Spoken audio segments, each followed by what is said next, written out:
Hvaljen Isus i Marija, dragi gledatelji Marija Vizion Međugorje. Dobrodošli u još jednu epizodu iz serijala Za život. U prošloj epizodi vidjeli smo svjedočanstvo naše drage doktorice Nikoline Penave.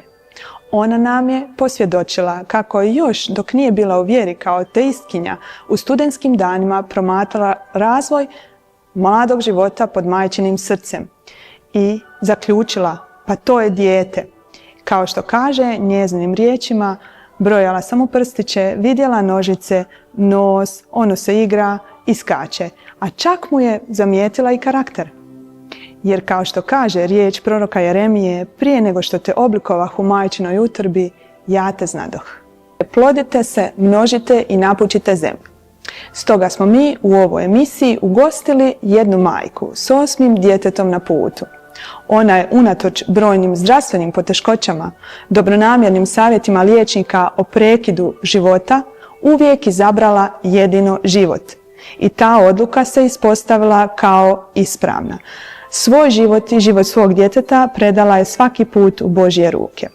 I taj novi život je u njezinu obitelj uvijek donio samo novi Božji blagoslov. Stoga vas pozivam da pogledamo. S nama je večeras jedna posebna gošća. S nama je večeras Božja kći, supruga i majka 8 djece. To je Milica Musa. Milice, dobro nam došli. Hvala vam. Pozdrav. Uistinu je danas doista hrabrost biti majka 8 djece, s tim da moram naglasiti da je 8 još nerođeno dijete. Da. Recite nam, kako je to biti majka tako mnogobrojne obitelji? Pa evo, to su i borbe i poteškoće, ali to je veliki blagoslov.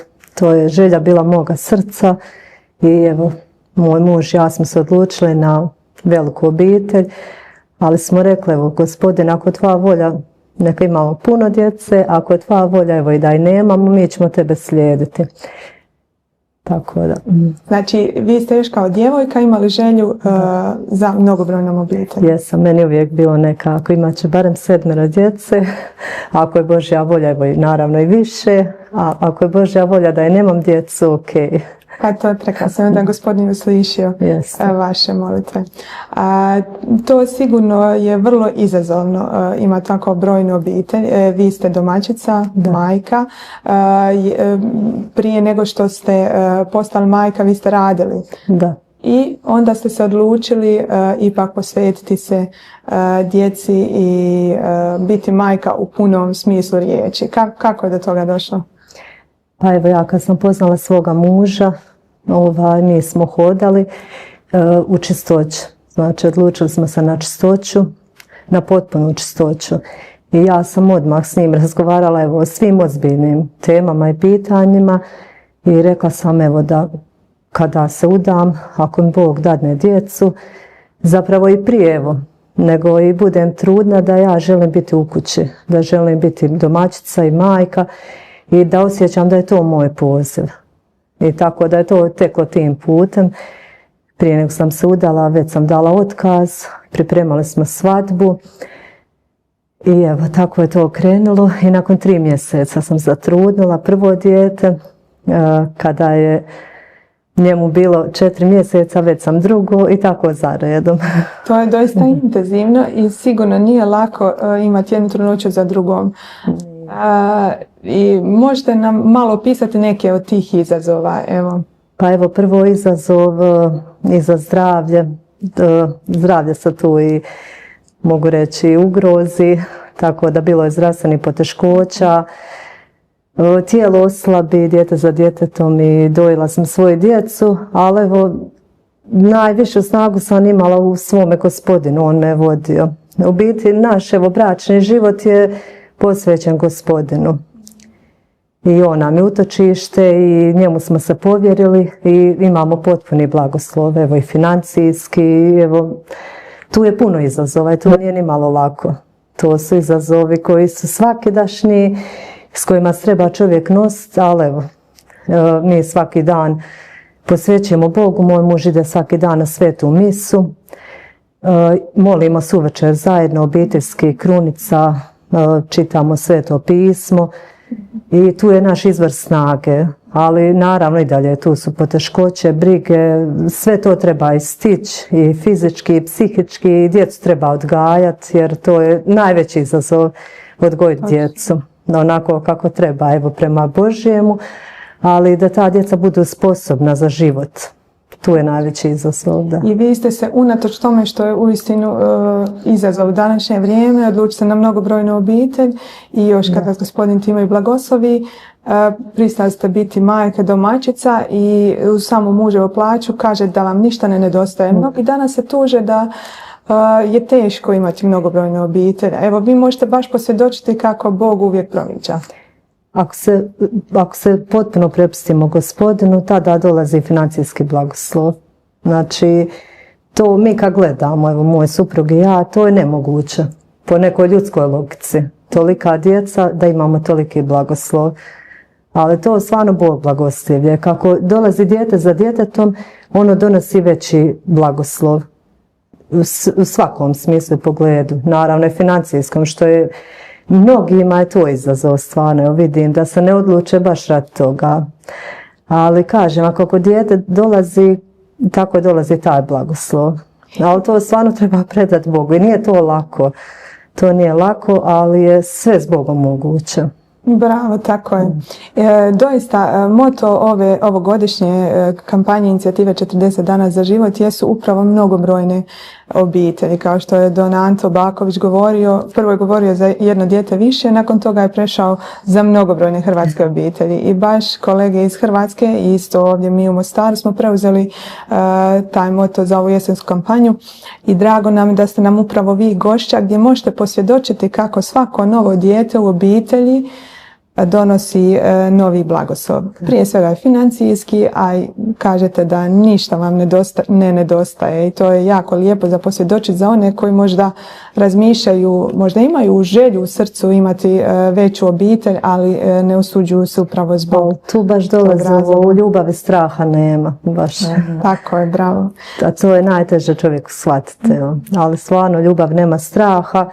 Naravno da se čovjek misli, ali taj dio nekako smo, rekla bih, najviše prepustili Bogu. Tu baš nemamo straha nikako.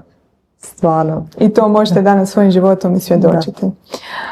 Recite mi, spomenuli ste zajedničku molitvu. Koliko je to važno, osobito za mnogobrojne obitelji koje sa sobom nose mnoge izazove?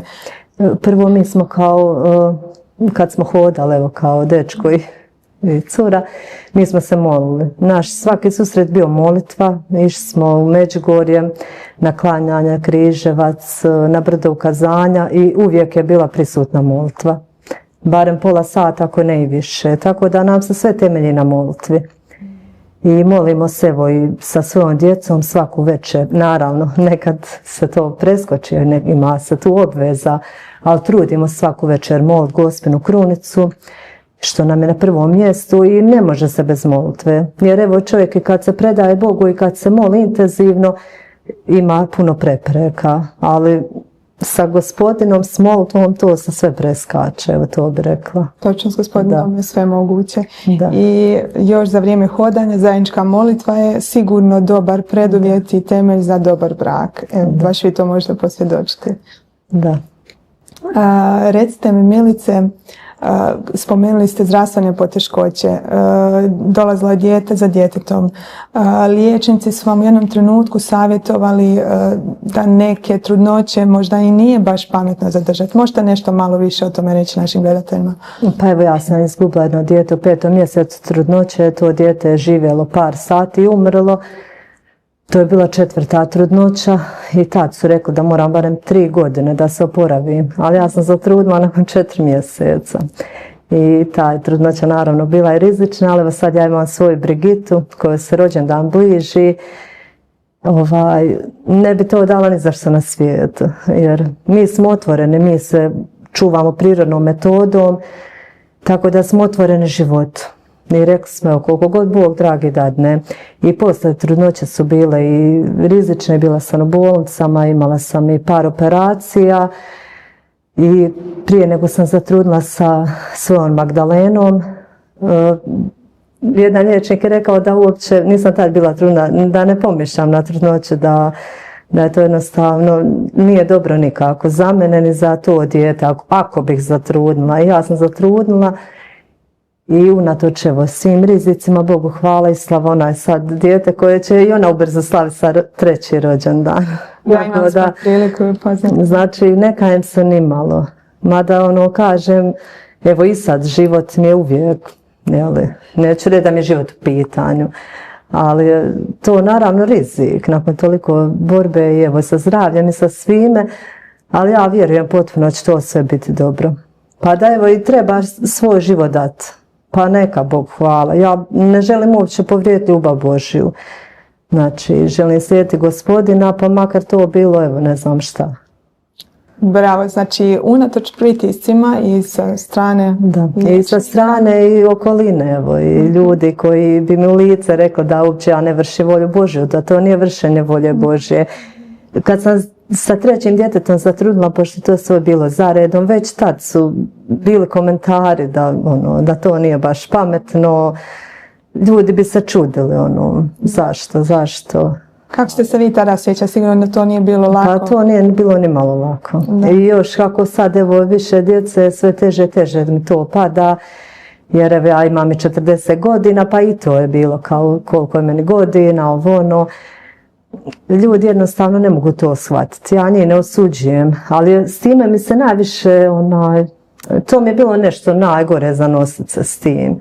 Jer nije to lako. Znači, ne da niste imali podršku okoline, nego ste još imali osude okoline. Mislim, imala sam ja svoje prijatelje, hvala Bogu, i ovu svoju inicijativu Mosta, koji mi daju najveću podršku, i moje prijateljice i prijatelji koji za mene mole, koji se sa mnom vesele, koji sa mnom raduju, koji mi podršku daju, ali većina okoline, evo, nije baš da to podržava. Ljudi jednostavno gledaju možda to više s neke druge strane. Da. Naš biskup Petar Palić rekao je da mi se deklariramo kao kršćanska zemlja, ali jesmo li mi to uistinu? Tako da evo iz vašeg svjedočanstva možemo se malo svi zamisliti na koji način pristupamo trudnicama i majkama sa više djece i koje unatoč i dijagnozama i strahu za vlastito zdravlje uvijek se odluče za život kao što ste vi to napravili. Najljepše ako mama može biti kući sa svojom djecom, jer ne može njih nitko ni odgojiti ni upraviti pravim putem kao roditelj. Ne može, to daleko od toga stvarno. To je najteži poziv zato što se najmanje cijeni kao ta žena. Možda evo u očima svijeta nije toliko uspješna, nema karijeru, ali mislim da je to najljepši poziv i da smo mi na to sve pozvane. Točno, i evo kao što je Papa rekao da je to najuzvišeniji poziv. Da. Ne samo najljepši, najuzvišeniji, najviše što možemo učiniti. Evo sad počela je školska godina i koliko vi imate školaraca doma? 5. 5. Da. To sigurno nije lako uskladiti sve termine. I kako je jedna svakodnevnica u obitelji Musa? Burno. Burno je stvarno. Tu je 5 đaka. Sve ih treba opremiti, dočekati, zadaće sa njima prijeći. To je baš velika borba. Sa svakim stvarno treba odraditi i pomoći im. To je borba, ali šta ću? Bogu u ruke, nema druge. Da. A mislim da je bitna organizacija. Sad ja mogu dan prije skuhat, tako da sam slobodna jutri njima pomoći. Tako, na razne načine se organiziram. Tako da evo mogu to izvršiti. Da, i sigurno da možete vratiti vrijeme, uvijek bi izabrali svaki put. Bi. Mada bude tako teško, ali kad njih pogledam, ništa nije teško. Da, mi smo nedavno pokrenuli u inicijativi 40 dana za život u Mostaru i jedan projekat Betlehemsko djetešce Isus, koje ide od obitelji do obitelji, gdje se obitelj zajednički okuplja na molitvu, pogotovo mnogobrojne obitelji. I Milica, vi ste prva obitelj koja je dobila taj mali kipić djeta Isa. Inače, tu inicijativu prvi pokrenuo pater Marko Glogović u udruzi Betlehem i evo sad ide po Hrvatskoj, Bosni i Hercegovini. I jel se najveće okuplja na zajedničku molitvu uz malenog Isusa? Da, danas nam je 6. dan devetnice. Da. Molimo svi zajedno, da. I ko se najviše veseli, pretpostavljam mala Magdalena? Pa jest. Uvijek bebu dira, to je beba. Da, to je beba. Jest. A veselili se malom braci koji dolazi? Pa ona još nije svjesna. Ja njoj to stalno govorim da je tu beba, a svi su oni vesele, stvarno, evo, svi su oduševljeni, jedva čekaju bebu. A da, predivno. Znači zajednička molitva u svakodnevna obitelj koliko je to moguće i da je majka u obitelji i valjana priprava za brak također. Da, evo. to je jako bitno. I s tim čovjek ima probleme, stvarno ima probleme i poteškoće koje mora nositi iz dana u dan, ne znam, a kamoli bez toga. Da. A kako vaš muž pristao? Je li on bio zato kad ste sve upoznali, on bio već praktični vjernik ili? Pa nije, on je više bio tradicionalni vjernik.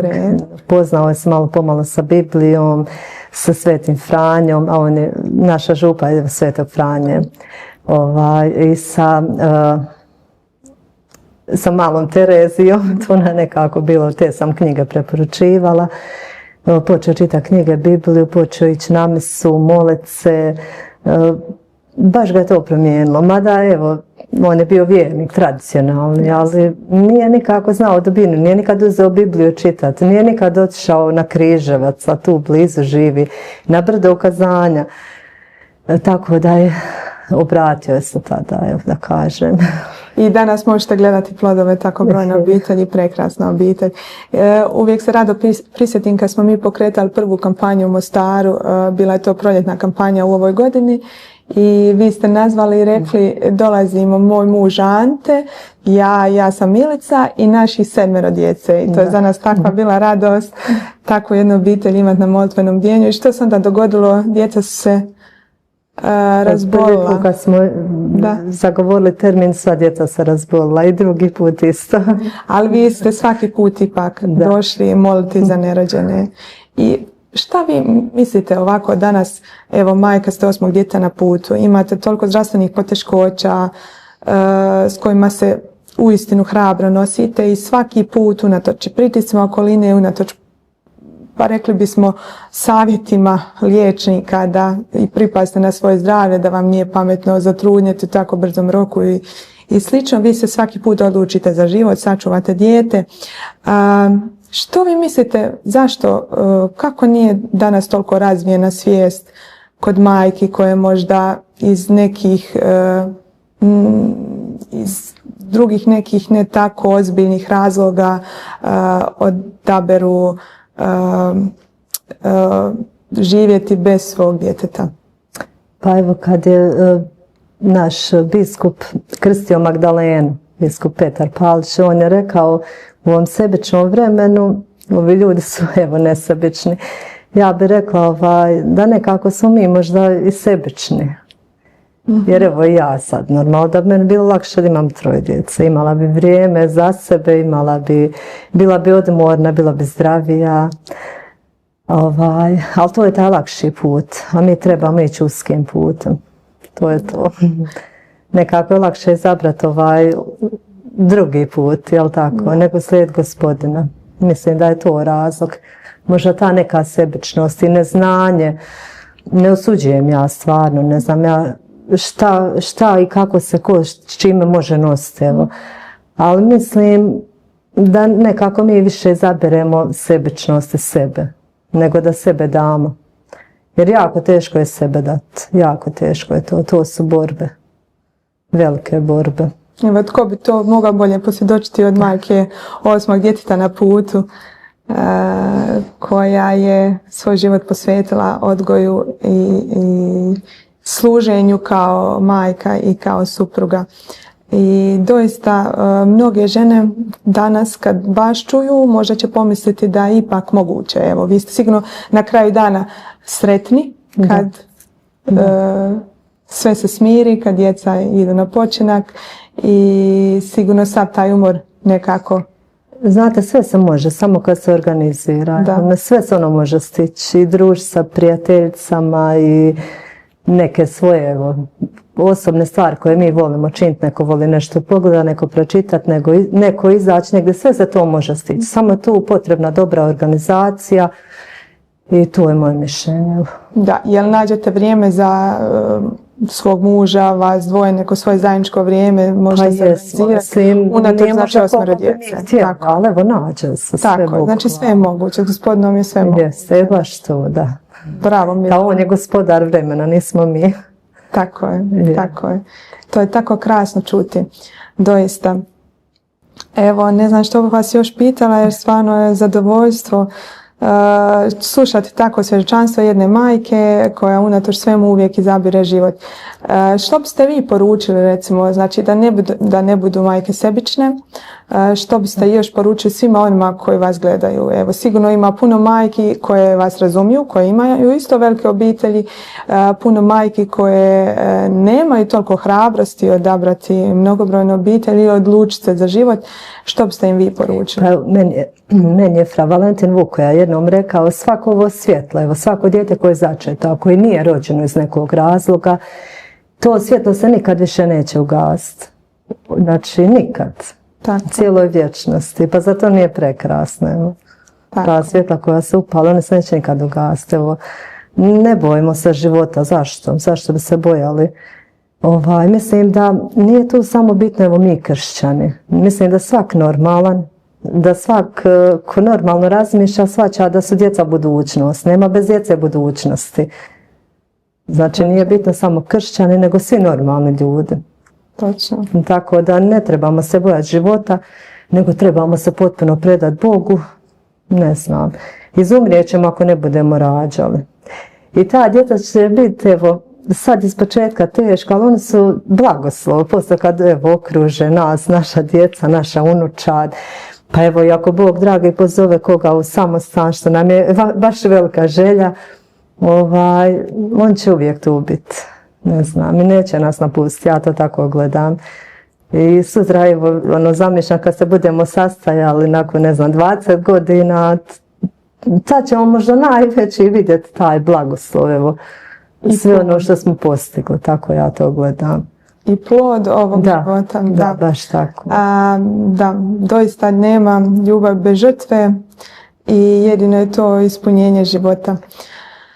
Milice, doista bilo je baš pravo zadovoljstvo slušati vaše svjedočanstvo i vidjeti kako možemo sve što hoćemo, samo ako se uzdamo Gospodina koji je gospodar svega i on će uvijek biti tu i da nam pomogne u našim teškoćama, a i da nas blagoslovi i usliši naše molitve. Milice, hvala vam od srca što ste bili naša gošća večeras i evo neka vaše svjedočanstvo i vaš primjer bude poticaj mnogim obiteljima da imamo sve više, sve brojnije hrvatske obitelji. Hvala vama na pozivu i baš mi je drago što sam sad mogla svjedočiti, jer evo u zadnje vrijeme stalno mi je u mislima naš pokojni Charlie koji je se borio baš za ove sve vrijednosti. Tako je. I nekako on je baš bio poticaj. Baš lijepo to čuti. Nedavno je izašao u medijima kako i taj metak koji ga je pogodio je čudesno zastao u njegovom tijelu, tako da nije mogao usmrtiti nikoga drugog. Znači do samog kraja je jednostavno bio tu za druge. Tako je, da je život za Gospodina. I evo ta njegova misija neće stati, ona je jednostavno postala sjeme za sve nas, evo i vi ste jedna od tih. Baš lijepo za kraj. Milice, hvala vam još jednom. Hvala vama. Božji blagoslov. Božji blagoslov i lijep pozdrav svim gledateljima. Vidimo se sljedeći tjedan u istom terminu. Dragi gledatelji, upravo smo pogledali našu dragu Milicu. Ona nam je iz prve ruke posvjedočila kako je to moguće uvijek odabrati život. I danas svjedoči brojne Božje blagoslove u svom životu zbog dobrih odluka. A mi zadržimo na umu da ne možemo spriječiti potencijalno zlo čineći još veće zlo, usmrćivanje vlastitog djeteta pod majčinim srcem. U narednoj emisiji donosimo još vrijednih iskustava renomiranih liječnika koji su u svom profesionalnom radu ustvrdili isto i ono što je posvjedočila doktorica Nikolina. To je život. Vi nas gledajte i naredni tjedan u istom ovom terminu. A do tada mir i dobro, Božji blagoslov.